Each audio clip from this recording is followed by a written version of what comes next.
Bapak Ibu Saudara yang kekasih, ada hal menarik yang saya ingin bagikan kepada kita pada hari ini. Terlepas dari tema tahunan kita, yaitu tahun kelepasan. Tahun di mana kita mengalami kelepasan yang luar biasa yang Tuhan ingin kerjakan dalam hidup kita. Hari-hari ini kita banyak mendengar berita atau perbincangan di media sosial dan juga mungkin menjadi perbincangan kita, yaitu isu mengenai akhir zaman. Dan itu ditandai dengan program dari pemerintah mengenai vaksinasi terhadap virus COVID-19. Dan ada begitu banyak orang yang mulai berusaha untuk melihat lebih jauh bahwa vaksinasi ini adalah cara daripada antikris untuk menaruh microchip melalui vaksinasi ini. Dan itu sudah menjadi viral, saudara, diperbincangan oleh begitu banyak orang percaya. Nah, hari ini Bapak Ibu Saudara, saya ingin membahas mengenai satu tema yang ada kaitannya dengan akhir zaman, yaitu sikap orang percaya dalam menghadapi akhir zaman. Sikap orang percaya dalam menghadapi akhir zaman. Mari kita buka Alkitab kita di dalam Injil Matius pasal 24 ayat yang ketiga hingga ayat yang ke-14. Ketika Yesus duduk di atas bukit Zaitun, datanglah murid-muridnya kepadanya untuk bercakap-cakap sendirian dengan dia. Kata mereka, katakanlah kepada kami, bila mana itu terjadi, dan apakah tanda kedatanganmu dan tanda kesudahan dunia? Jadi ada dua pertanyaan dari murid-murid kepada Yesus ketika mereka sendiri. Di situ dikatakan, apakah tanda kedatanganmu dan tanda kesudahan dunia? Jadi ada dua peristiwa yang ingin diketahui oleh murid-murid pada waktu itu, yaitu yang pertama, tanda kedatangan Yesus Kristus, dan yang kedua yaitu tanda kesudahan dunia. Itu berarti bahwa peristiwa kedatangan Yesus yang kedua kali itu pasti terjadi, dan kesudahan dunia juga itu pasti terjadi. Nah, kemudian ayat yang keempat, jawab Yesus kepada mereka, waspadalah supaya jangan ada orang yang menyesatkan kamu. Sebab banyak orang akan datang dengan memakai namaku dan berkata, akulah Mesias. Dan mereka akan menyesatkan banyak orang. Kamu akan mendengar deru perang atau kabar-kabar tentang perang. Namun berawas-awaslah. Jangan kamu gelisah, sebab semuanya itu harus terjadi. Tetapi itu belum kesudahannya. Sebab bangsa akan bangkit melawan bangsa, dan kerajaan melawan kerajaan. Akan ada kelaparan dan gempa bumi di berbagai tempat. Tetapi semuanya itu baru permulaan penderitaan menjelang zaman baru. Pada waktu itu kamu akan diserahkan supaya disiksa, dan kamu akan dibunuh, dan akan dibenci semua bangsa oleh karena namaku. Dan banyak orang akan murtad, dan mereka akan saling menyerahkan dan saling membenci. Banyak nabi palsu akan muncul dan menyesatkan banyak orang. Dan karena makin bertambahnya kedurhakaan, maka kasih kebanyakan orang akan menjadi dingin. Tetapi orang yang bertahan sampai pada kesudahannya akan selamat. Dan Injil kerajaan ini akan diberitakan ke seluruh dunia menjadi kesaksian bagi semua bangsa. Sesudah itu barulah tiba kesudahannya. Nah, Bapak Ibu Saudara yang kekasih di dalam Yesus Kristus, saya mendengar begitu banyak orang yang bertanya kepada saya mengenai akhir zaman dan peristiwa-peristiwa yang sedang terjadi hari-hari ini. Dan tidak sedikit dari pertanyaan-pertanyaan itu datang dari orang-orang yang bingung, orang-orang yang tidak benar-benar mengetahui akan apa yang sedang terjadi dan yang akan terjadi. Saudara, saya mau agar hari ini kita sebagai anak-anak Tuhan jangan mudah untuk disesatkan dengan pengajaran-pengajaran yang tidak benar.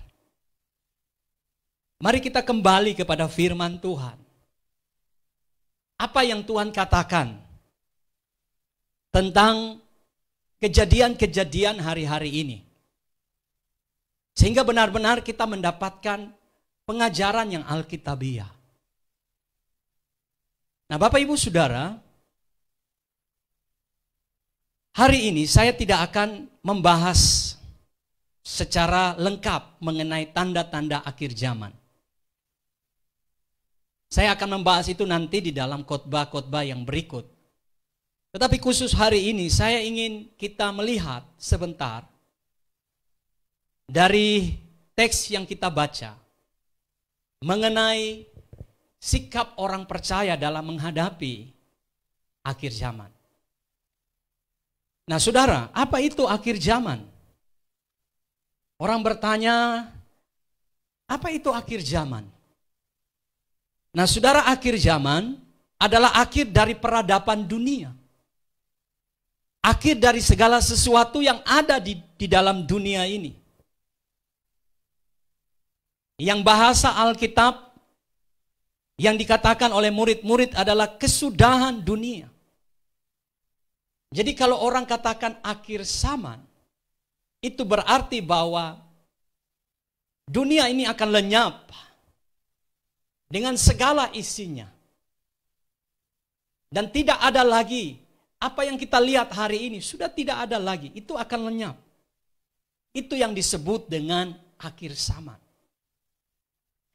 Itu dijelaskan Bapak Ibu Saudara di dalam 2 Petrus pasal 3 ayat yang ke-10 dan ayat yang ke-11. 2 Petrus 3 ayat 10 dan ayat yang ke-11. Tetapi hari Tuhan akan tiba seperti pencuri. Pada hari itu langit akan lenyap dengan gemuruh yang dahsyat. Dan unsur-unsur dunia akan hangus dalam nyala api. Dan bumi dan segala yang ada di atasnya akan hilang lenyap. Jadi jika segala sesuatu ini akan hancur secara sedemikian, betapa suci dan salehnya kamu harus hidup.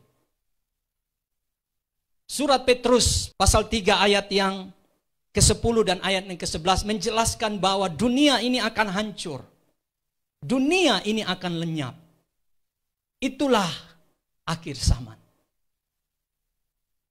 Jadi kalau dunia ini belum lenyap, dunia ini belum hancur, belum hilang, belum musnah, maka belum akhir zaman.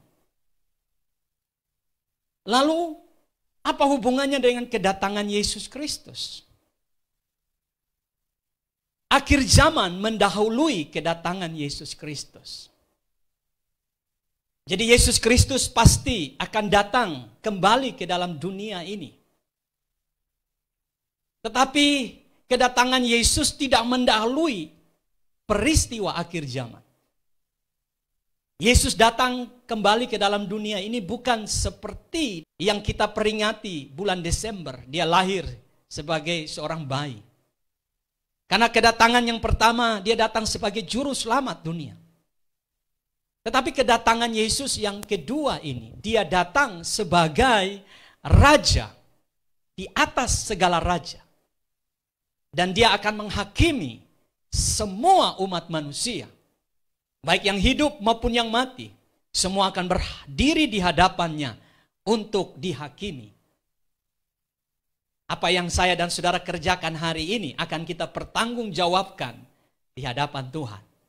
Tetapi janji Tuhan buat saya dan saudara, siapapun yang namanya tertulis di dalam kitab kehidupan, yang percaya Yesus sebagai Tuhan dan Juru Selamat, maka ia akan menerima kehidupan yang kekal. Nah saudara, mari kita lihat dulu secara cepat tanda-tanda dari akhir zaman yang Yesus sampaikan kepada murid-muridnya. Saudara, saya mencatat ada beberapa. Kalau kita perhatikan di ayat yang kelima, maka di situ akan ada Mesias-Mesias palsu. Akan datang orang yang mengaku bahwa dia adalah Mesias. Dan banyak tanda ia lakukan, banyak mujizat ia lakukan. Sehingga orang-orang percaya bahwa dia adalah Mesias yang diurapi. Dialah Yesus. Dan saudara, itu sudah terjadi. Di beberapa belahan dunia sudah ada yang mengaku sebagai Yesus, sebagai Mesias. Dan kemudian ayat yang ke-7, ayat yang ke-6 dan ayat yang ke-7, saudara, terjadinya peperangan. Bangsa akan bangkit melawan bangsa. Akan terjadinya gempa bumi. Akan terjadinya bencana alam, tsunami, gunung meletus, longsor, dan bisa juga terjadi pandemi. Tahun lalu dan tahun ini kita alami. Dan saudara, itu sudah terjadi dan sedang terjadi dan akan terjadi. Bangsa akan bangkit melawan bangsa. Peperangan antara suku bangsa akan terjadi. Akan ada bencana demi bencana.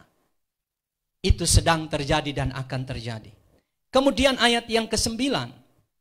Di situ dikatakan bahwa orang percaya kepada Yesus akan mengalami penganiayaan. Mereka diserahkan, disiksa, dianiaya. Saudara, ini pun sudah terjadi. Sejak masa di mana kekristenan berkembang, pemerintahan Romawi sudah terjadi, orang Kristen disiksa, dianiaya.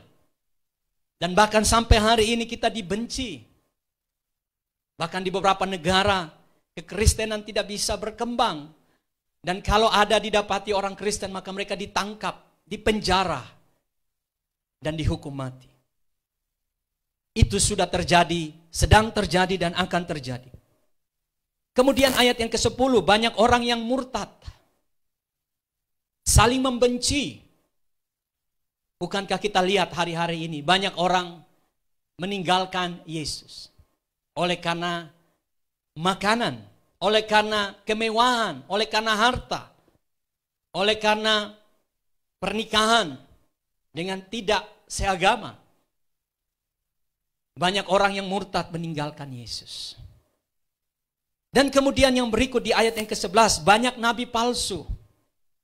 Banyak nubuatan-nubuatan palsu. Bapak Ibu Saudara yang kekasih dalam Yesus Kristus, banyak orang yang datang mengaku sebagai hamba Tuhan, sebagai rasul, dan mulai menubuatkan sesuatu. Tentunya kita sebagai anak Tuhan, kita tidak langsung menghakimi bahwa oh ini bukan dari Tuhan. Tetapi sebagai anak Tuhan, mari kita berusaha untuk tidak langsung menerima.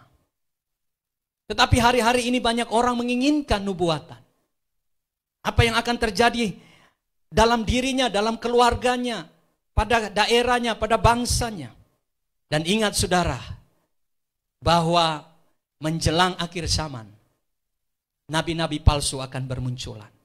Hamba-hamba Tuhan palsu, hamba-hamba Tuhan upahan akan muncul untuk menyesatkan banyak orang. Dan yang berikut saudara, bertambahnya kedurhakaan. Banyak orang mulai dingin dalam kasih. Itu di dalam ayat yang ke-12. Sodom dan Gomora, dosa-dosa Sodom dan Gomora akan bangkit kembali. Banyak terjadi penyimpangan seksual, pembunuhan di antara keluarga. Suami bunuh istri, istri bunuh suami. Orang tua bunuh anak, anak bunuh orang tua. Oleh karena harta. Kasih orang semakin dingin. Anak-anak Tuhan mulai kehilangan suhu di dalam mengasihi. Mulai dingin di dalam mengasihi. Seperti hari-hari ini kita ada di dalam tekanan pandemi yang begitu kuat. Banyak orang berusaha memproteksi diri sendiri. Sehingga lupa untuk tetap mengasihi orang lain. Tetap memberi yang terbaik buat orang lain. Hati yang peduli mulai berkurang. Hati yang mengasihi mulai dingin. Dan Bapak Ibu Saudara, apa yang disampaikan oleh Yesus kepada murid-murid yang saya bacakan tadi, itu adalah permulaan penderitaan. Itu berarti bahwa masih ada lagi hal-hal yang lebih daripada apa yang sedang terjadi. Akan ada masa di mana penganiayaan besar terjadi. Di mana muncul antikris. Itu kalau saudara baca di ayat yang ke-15 dan seterusnya. Dunia akan menjadi satu pemerintahan. Satu mata uang, satu kontrol, satu kekuatan yang menguasai. Dan itu dihubungkan dengan microchip. Dengan tanda 666. Saudara, mungkin saja itu sebagai sebuah perlambangan. Tetapi ada cara-cara yang lain.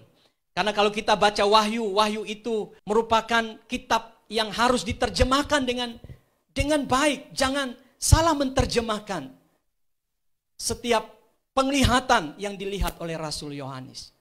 Mari kita berhati-hati, saudara.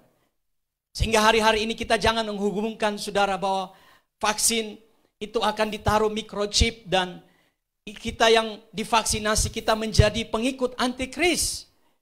Saudara, mari kita berhati-hati di dalam berkata-kata. Kembali kepada firman Tuhan. Namun yang pasti, saudara, bahwa tanda-tanda akhir zaman itu sudah terjadi, sedang terjadi, dan akan terjadi. Oleh sebab itu, hari ini, saya sebagai hamba Tuhan, membawa kita untuk memahami apa yang Tuhan inginkan bagi kita sebagai orang percaya. Untuk menyikapi tanda-tanda akhir zaman ini. Yang pertama, Bapak Ibu Saudara, mari kita lihat di ayat yang keempat. Firman Tuhan berkata, jawab Yesus kepada mereka, waspadalah supaya jangan ada orang yang menyesatkan kamu. Sikap orang percaya terhadap tanda-tanda akhir zaman, yaitu waspada supaya kita tidak sesat. Waspada supaya jangan kita disesatkan. Mengapa, saudara? Karena ada muncul Mesias-Mesias palsu. Akan muncul nabi-nabi palsu. Dengan mujizat, dengan pengajaran yang seolah-olah itu berasal dari Tuhan. Mungkin Bapak Ibu Saudara menatap saya dan berkata, Pastor Adi, berarti Pastor tidak mengakui mujizat. Pastor Adi tidak menerima mujizat. Saudara, kalau saya ingin menceritakan mujizat dalam hidup saya hampir mati, saudara. Tetapi karena kasih karunia Tuhan, Tuhan menyelamatkan saya. Tuhan memanggil saya menjadi seorang hamba Tuhan. Saya tahu bahwa itu mujizat yang terbesar dalam hidup saya. Selain daripada saya menerima Yesus sebagai Tuhan dan Juru Selamat. Tentunya itu adalah mujizat yang paling besar daripada yang tadi saya sebutkan bahwa saya hampir mati tetapi kemudian saya hidup. Dan dalam pelayanan saya melihat begitu banyak mujizat. Tetapi saudara, mujizat yang dikatakan di dalam Alkitab itu sebagai sign, sebagai tanda. Artinya mujizat bukan sesuatu yang harus kita kejar. Mujizat bukan sesuatu yang harus kita rindukan terus-menerus dalam hidup kita. Karena mujizat itu adalah tanda. Tanda untuk apa? Supaya kita melihat kembali kepada Kristus Yesus. Yang adalah sumber mujizat. Yang adalah pembuat mujizat sejati. Jika kita hanya berfokus pada mujizat. Jika kita hanya berfokus kepada tanda-tanda ajaib. Maka saudara, kita gampang terseret ke dalam pengajaran Mesias-Mesias palsu. Ke dalam pengajaran nabi-nabi palsu. Dan pada akhirnya saudara, kita mulai mengadopsi, mengkonsumsi sesuatu yang dapat menyesatkan kehidupan kita. Firman Tuhan berkata kepada kita, ujilah segala sesuatu dan peganglah yang baik. Artinya sebagai anak-anak Tuhan, Tuhan ingin kita waspada dengan cara, mari kita uji segala sesuatu. Firman Tuhan katakan, dari buahnya engkau dapat melihat. Walaupun ia datang dengan karunia yang luar biasa. Tetapi dari buahnya, artinya dari sikap karakternya. Dari kehidupan kita dapat melihat ada buah Roh Kudus atau tidak. Jika dia berbicara atas nama Tuhan, tetapi kalau dia tidak menghasilkan buah kebenaran dari hidupnya, maka saya bisa pastikan dia adalah nabi-nabi palsu. Dan saya merindukan saudara berhenti untuk mengikuti pengajaran seperti itu. Untuk itu kita sebagai anak Tuhan, mari kita perdalam pengetahuan kita akan firman Tuhan. Rasul Paulus menasihati kepada anak rohaninya Timotius, bertekunlah di dalam membaca kitab suci. Mengapa saudara? Karena Timotius berhadapan dengan banyak pengajar-pengajar sesat.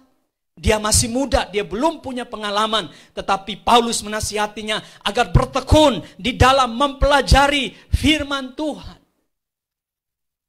Sehingga saudara kita benar-benar tahu apa yang benar dan apa yang tidak benar.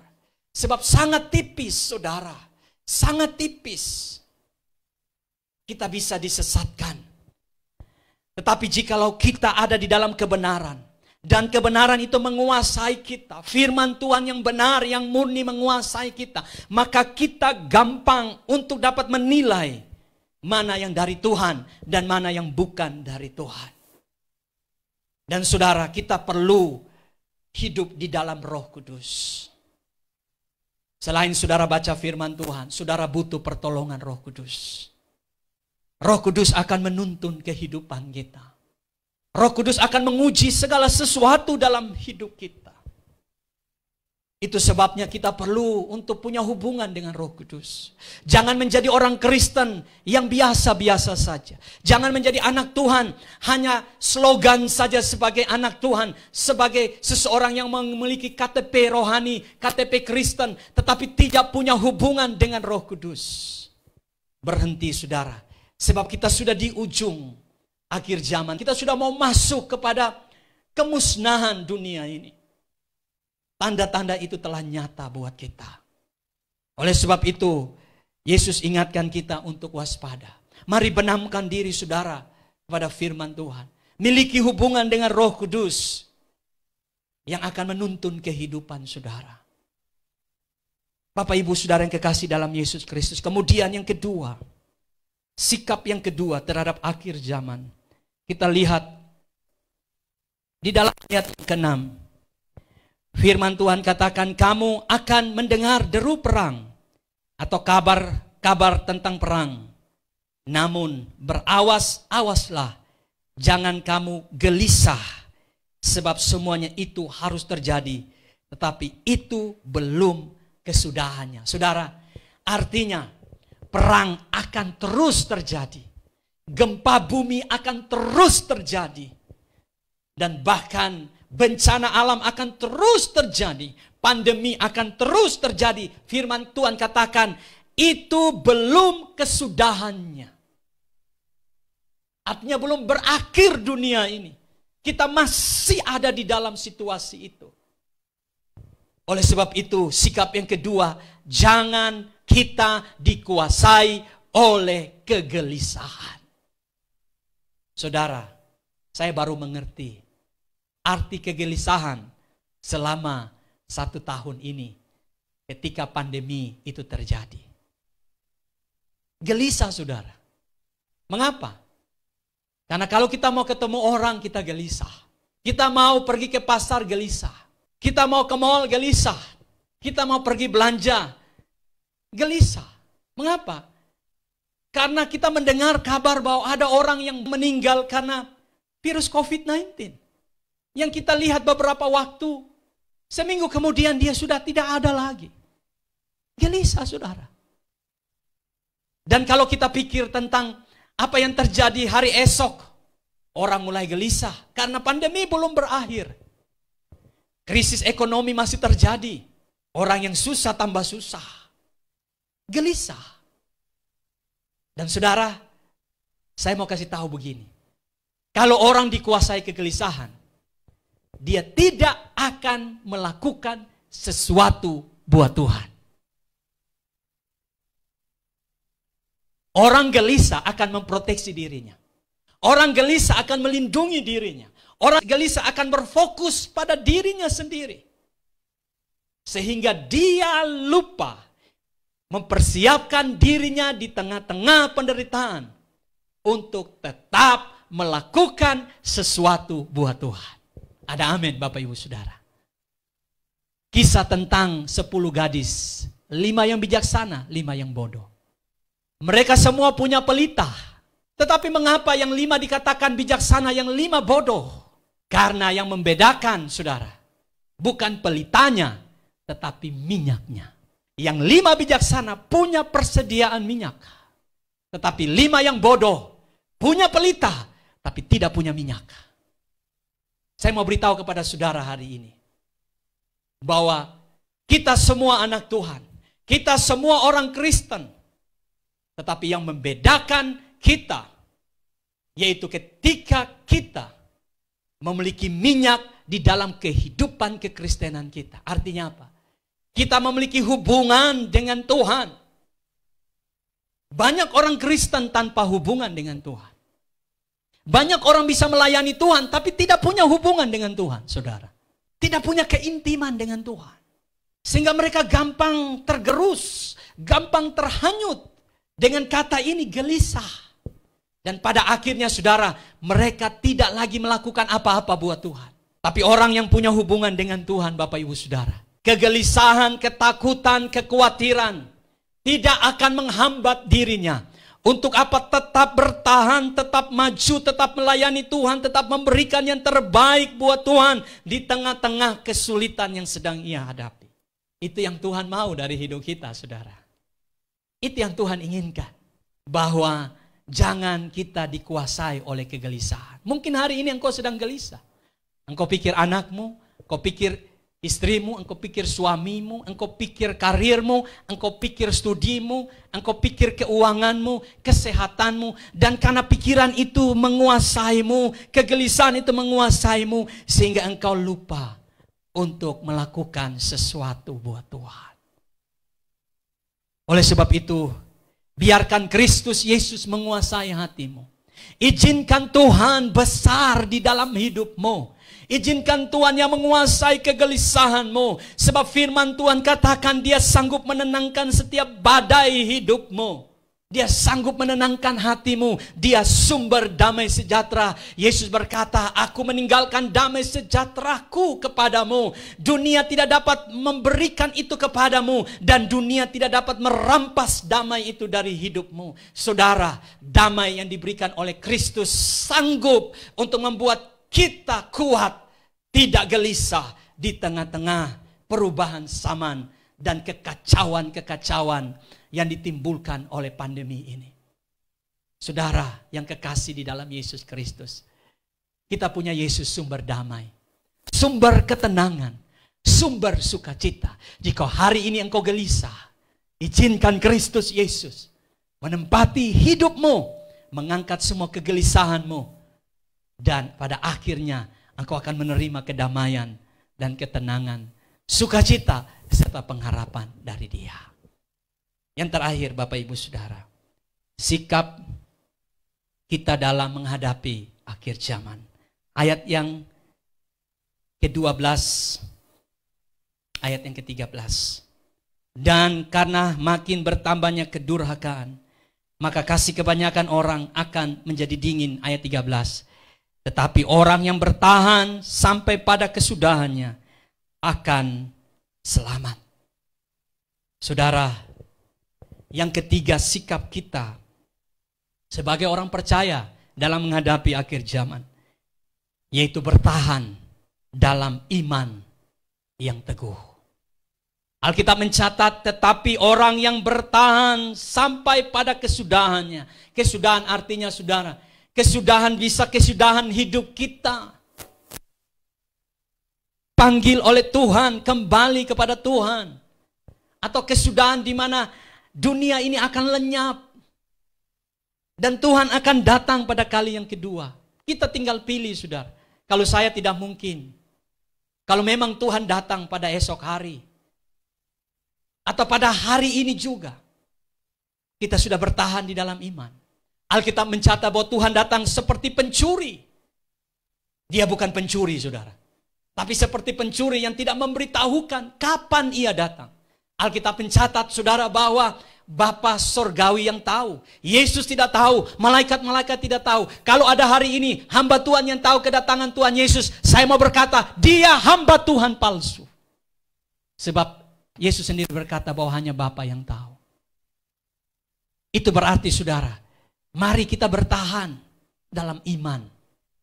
Sikap kita terhadap pandemi COVID, sikap kita kepada gempa bumi, sikap kita kepada longsor, sikap kita kepada perubahan ekonomi, krisis, bertahan di dalam iman. Artinya, saudara, jangan murtad, jangan tinggalkan Tuhan, jangan tinggalkan persekutuan dengan Tuhan. Itu dia, saudara. Sebab firman Tuhan, ketika engkau bersekutu dengan Tuhan, engkau mengalami fellowship dengan Tuhan, engkau pasti kuat. Jangan tukarkan imanmu hanya karena perutmu, kebutuhan perutmu, atau kebutuhan kemuliaanmu, popularitasmu. Jangan tukarkan itu, Bapak Ibu Saudara. Mari tetap bertahan di dalam iman. Jika hari ini, atau besok, atau minggu depan, bulan depan, tahun depan Yesus datang, dia mendapati kita menjadi hamba yang baik dan setia. Inilah sikap kita sebagai orang percaya. Waspada supaya kita jangan disesatkan. Kemudian yang kedua, jangan hidup kita dikuasai oleh kegelisahan. Dan yang ketiga, bertahanlah di dalam iman yang teguh kepada Tuhan. Apakah dunia ini akan hancur? Apakah ada pemerintahan antikris yang akan datang? Yang disebut dengan masa kesukaran yang besar. Kalau kita baca selanjutnya. Apapun itu yang terjadi, saudara, jangan takut. Ada Tuhan bersama dengan kita. Kiranya firman Tuhan memberkati kita.